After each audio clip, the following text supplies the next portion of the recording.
С началом лета ряд домов по улице Кальвица и Клары Цеткин в Якутске остались без газа, а при этом уведомления от газоснабжающей компании об отключении жильцы не получали.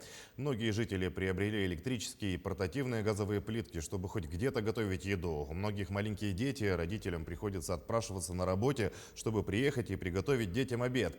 Кроме того, увеличилась нагрузка на электричество, что грозит пожароопасной ситуацией.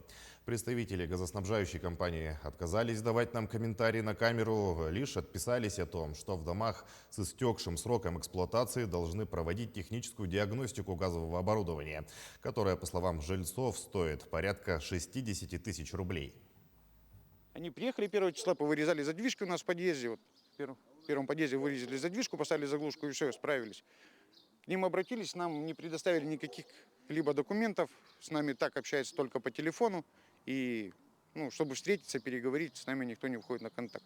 То, что в наших домах находятся дети маленькие, которых надо кормить, и пользоваться электричеством, оно тоже не маленькие деньги стоит. У нас вроде бы как и трубы газовые есть, а мы не можем ничего, и плитку не можем электро поставить, потому что наш дом считается как газофицированный.